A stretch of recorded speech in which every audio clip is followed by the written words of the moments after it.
Good morning everyone, welcome to Vansh study point YouTube channel. जी हाँ दोस्तों, आज बात करते हैं कल के वीडियो में पूछे गए लास्ट क्वेश्चन की। रोहन बोपन्ना, ठीक है, रोहन बोपन्ना और ऋतुजा भोसले किस खेल से संबंधित हैं? तो ये टेनिस से जुड़े हुए हैं दोनों, और इसका सही आंसर ऑप्शन बी है।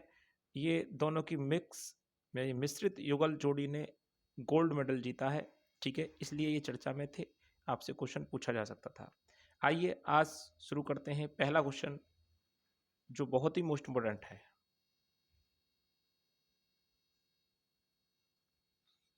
यूनेस्को की विश्व धरोहर सूची यानी कि वर्ल्ड हेरिटेज साइट में शामिल होने वाला भारत का 42वां विश्व धरोहर कौन सा बन गया है? यानी कि 42वां बना है। इन चार ऑप्शन में से बताएंगे, कोई कहीं ना कहीं जुड़ा हुआ है आपके लिए, तो इन चार ऑप्शन में से सही आंसर बनेगा ए, ठीक है। हॉयसल का पवित्र मंदिर ये कर्नाटक में है, ठीक है। आइए कुछ लाइनों को साझा करते हैं, कुछ लाइनों का विश्लेषण आप देखो हमारे साथ।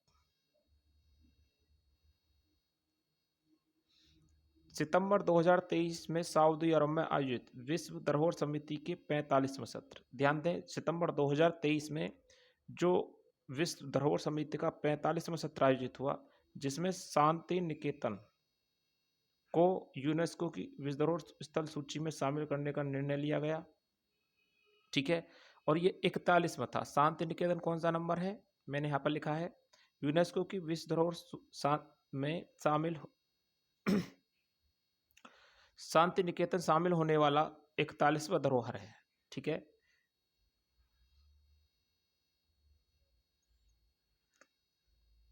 कर्नाटक में स्थित हॉयसल के पवित्र मंदिर समूह को भी यूनेस्को की सूची में शामिल किया गया है, जिसके साथ यूनेस्को की विश्व धरोहर सूची में कुल स्थलों की संख्या 42 हो गई, जिसमें 34 सांस्कृतिक हैं, 7 प्राकृतिक हैं, और इसमें यहाँ बेटा एक रखेंगे, एक मिश्रित है, ठीक है। कोई दिक्कत इतना? तो इसका सही आंसर था ऑप्शन ए, यानी कि हॉयसल के पवित्र मंदिर, ठीक है। और देखिए,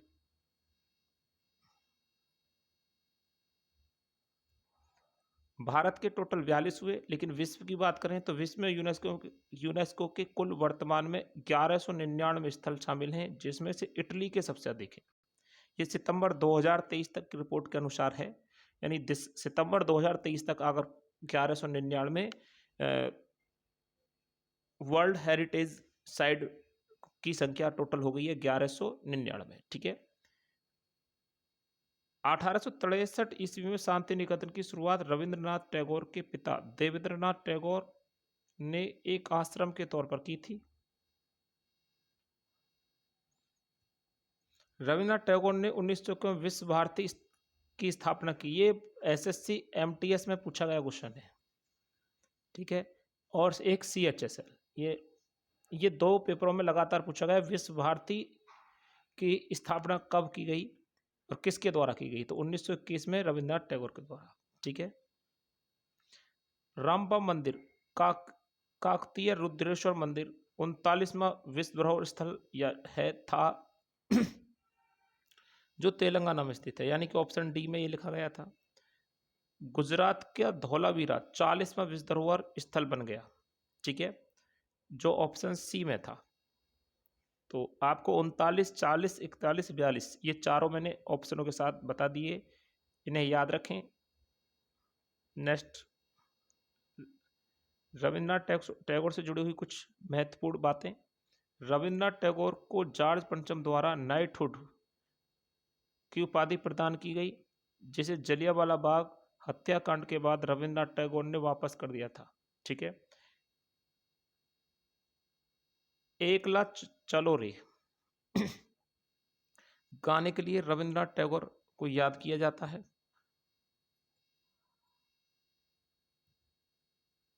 रविन्द्रनाथ टैगोर ने महात्मा गांधी की उपाधि रविन्द्रनाथ टैगोर ने महात्मा गांधी को महात्मा की उपाधि दी। किसकी उपाधि दी? महात्मा की। और फिर इसके बदले में हुआ क्या? महात्मा गांधी ने रविन्द्रनाथ टैगोर को गुरुदेव की उपाधि दी। किसकी उपाधि दी? गुरुदेव की। 18 अप्रैल को विश्व धरोहर दिवस यानी वर्ल्ड हेरिटेज डेज मनाया जाता है। ये भी मोस्ट इंपोर्टेंट क्वेश्चन है।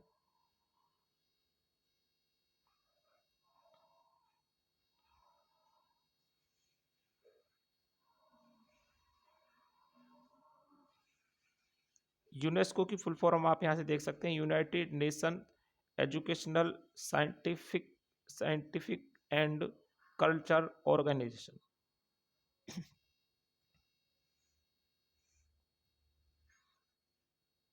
इसकी स्थापना हुई थी 16 नवंबर 1945 को। भारत 1946 में इसका सदस्य बन गया था।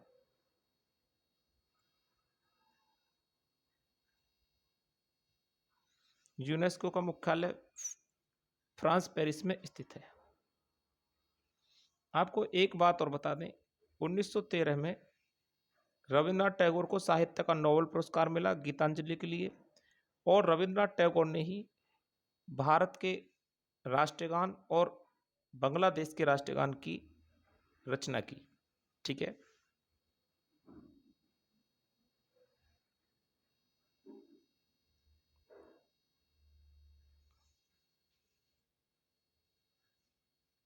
नेक्स्ट क्वेश्चन है 2023-24 के लिए धान का न्यूनतम समर्थन मूल्य कितना है?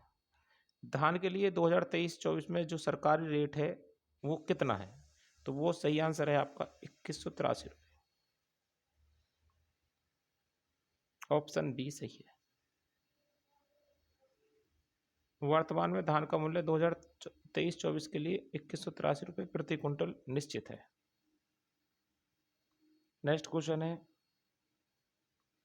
हैदराबाद मुक्ति दिवस 2023 में मनाया गया है, तो इसका सही आंसर होगा 17 सितंबर को। ठीक है, कब मनाया गया है? ये पिछले ही महीने मनाया गया। मोस्ट इम्पोर्टेंट है, इससे जुड़े हुए फैक्ट्स देखिए।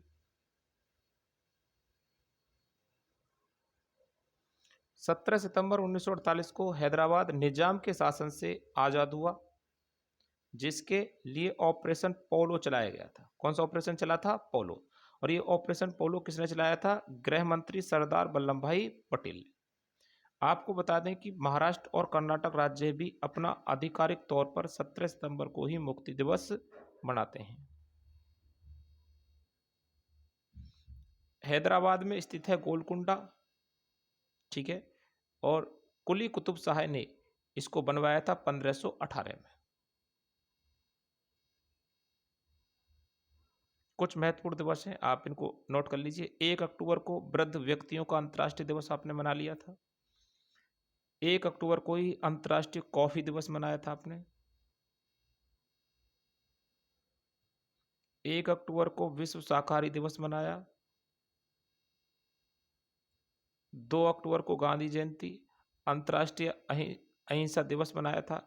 और भी एक दिवस मनाया था, उसका आंसर हमें कमेंट बॉक्स में लिख सकते हैं। 2 अक्टूबर को महत्वपूर्ण दिवस है, जो आपकी लिस्ट आएगी उसमें सारा डिटेल से आपके सामने होगा जो भी महत्वपूर्ण दिवस है। 3 अक्टूबर को जर्मन एकता दिवस मनाते हैं। 4 अक्टूबर को विश्व पशु कल्याण दिवस मनाते हैं। 5 अक्टूबर को विश्व शिक्षक दिवस मनाते हैं। 8 अक्टूबर वेरी मोस्ट इम्पोर्टेंट है, भारतीय वायुसेना दिवस। 9 अक्टूबर को विश्व डाक दिवस, और 10 अक्टूबर को अंतर्राष्ट्रीय डाक दिवस मनाते हैं। ये भी आपको याद रखना है, 10 अक्टूबर को अंतर्राष्ट्रीय राष्ट्रीय डाक दिवस। गलत बोल गया मैं, दोबारा सुन लीजिए। 9 अक्टूबर को विश्व डाक दिवस है, तो 10 अक्टूबर को राष्ट्रीय डाक दिवस है, डाक दिवस। ठीक है, आगे 10 अक्टूबर को विश्व मानसिक स्वास्थ्य दिवस मनाते हैं। 11 अक्टूबर को अंतर्राष्ट्रीय बालिका दिवस मनाते हैं। 13 अक्टूबर को आपदा जोखिम न्यूनीकरण के लिए अंतर्राष्ट्रीय दिवस।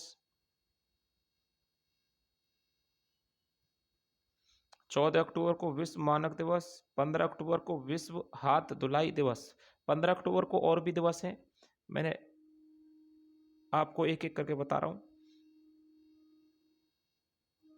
15 अक्टूबर को विश्व सफेद बेंत दिवस, यानी कि आप बांस दिवस कह सकते हैं, ठीक है। नहीं सॉरी, बेंत अलग होता है, बेंत दिवस, बेंत जो चलने वाला बेंत होता है, ठीक है। 15 अक्टूबर को विश्व विद्यार्थी दिवस मनाते हैं, ठीक है, छात्र दिवस जिसे कहते हो आप।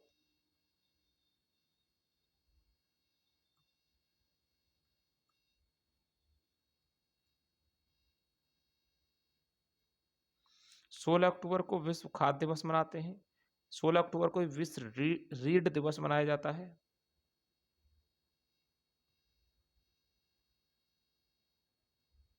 16 अक्टूबर को बांस दिवस भी मनाते हैं। ये बांस दिवस यहाँ पर है, वो बेंत दिवस था, ठीक है।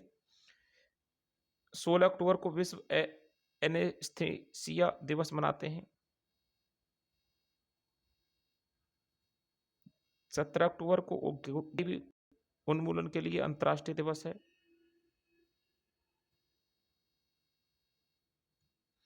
अंतर्राष्ट्रीय ग्रामीण महिला दिवस 15 अक्टूबर को मनाते हैं, जैसा कि आपके इस वीडियो चित्र में दिख रहा है।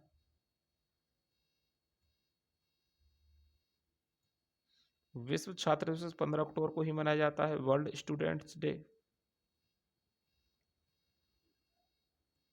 नेक्स्ट क्वेश्चन है आपके सामने, हाल ही में केंद्रीय विद्युत प्राधिकरण ने अपना कौन सा स्थापना दिवस मनाया है? केंद्रीय विद्युत प्राधिकरण जो 24x7 यानी कि 7 दिन 24 घंटे लाइट देने का जो प्रोसीजर चला हुआ है भारत में, उसने मनाया है अपना 50वां स्थापना दिवस, ठीक है, ये आपको ध्यान रखना है। केंद्रीय विद्युत प्राधिकरण ने हाल ही में 50वां स्थापना दिवस 15 अक्टूबर को मनाया। केंद्र यानी कि central electric authority of India कब फाउंडेड हुई थी, यानी स्थापना कब हुई थी? केंद्रीय विद्युत प्राधिकरण की स्थापना कब हुई थी? 1951 में। इसे के भी कह सकते हैं, ठीक है, 1951, वेरी मोस्ट इम्पोर्टेंट है, याद रख सकते हैं। भारत का सर्वश्रेष्ठ पर्यटन गांव 2023 में किसे घोषित किया है? तो इसमें आपको क्या करना है, ये अपने अपने राज्यों में सभी श्रेष्ठ राज्यों के नाम में यहाँ पर बता रहा हूँ, 2 राज्यों के महत्वपूर्ण नाम बता रहा हूँ, जिसमें नवापिंड सरदारा गांव जो पंजाब का है, इसे सर्वश्रेष्ठ गांव घोषित किया है। एक आइए इनके और ऑप्शनों के बारे में एक एक लाइन आप पढ़ लीजिए। पंजाब के नवापिंड सरदार गांव को सर्वश्रेष्ठ पर्यटन गांव घोषित किया 2023 में।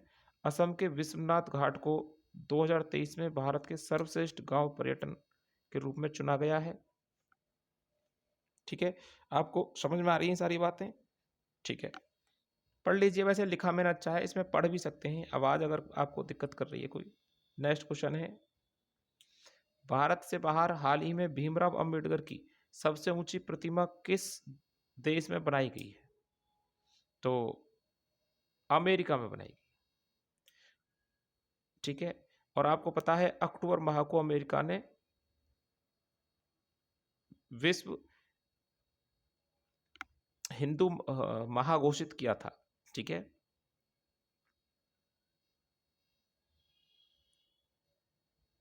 अमेरिका के मैरीलैंड शहर में बाबा साहब की 19 फीट ऊंची प्रतिमा बनी, जिसका नाम स्टैचू ऑफ इक्विलिटी है। देखो भारत में भी एक सरदार वल्लभ भाई पटेल की जो सबसे ऊंची मूर्ति है, जिसका नाम है स्टैचू ऑफ यूनिटी, लेकिन जो भारत से बाहर भीमराव अम्बेडकर की मूर्ति बनी है, इसका नाम है statue of equality. Bhimrao Ambedkar की इस प्रतिमा को राम सुतार ने सरदार वल्लभ भाई पटेल की भी मूर्ति बनाई थी, और इनकी भी मूर्ति बनाई है भारत से बाहर यूएसए में, ठीक है। नेक्स्ट,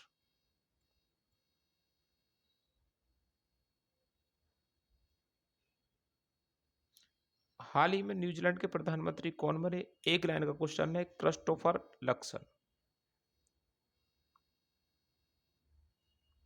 आपको बता दें कि न्यूजीलैंड की राजधानी वेलिंगटन है। न्यूजीलैंड दुनिया का पहला ऐसा देश था जिसने महिलाओं को वोट देने का अधिकार दिया। न्यूजीलैंड के क्रिकेट खिलाड़ियों को कीवी के नाम से जाना जाता है। नेक्स्ट क्वेश्चन है,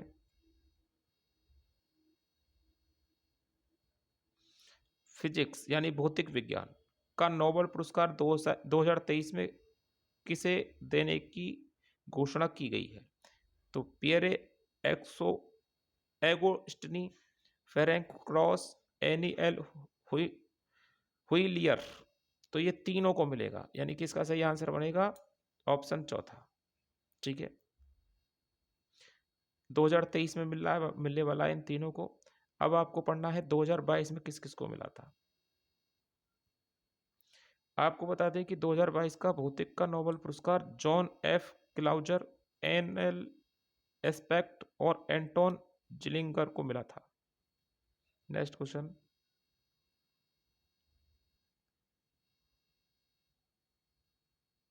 केमिस्ट्री का नोबेल पुरस्कार 2023 में किसे दिया गया है? तो Moungi G Bawendi, Louis E Brus, Alexei I Ekimov, यानी कि इस उपयुक्त सभी को दिया गया है। बात समझ में आई? आइए, 2023 का इन तीनों को मिला। ठीक है, अब 2022 का एक बार पढ़ लीजिए। आपको बताते हैं कि रासायन विज्ञान यानी कि केमिस्ट्री का 2022 में जो नोबेल पुरस्कार है वह Carolyn Bertozzi, Martin Meldal, berry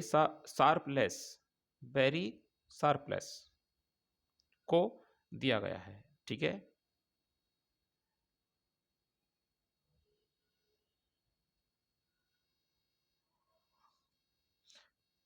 और आज की वीडियो में इतना ही। वीडियो कैसा लगा कमेंट बॉक्स में हमें बताएं। हमारे वीडियो को देखने के लिए बहुत बहुत धन्यवाद। अगर वीडियो अच्छा लगा तो चैनल को सब्सक्राइब करें और लाइक करें और ज़्यादा से ज़्यादा शेयर करें।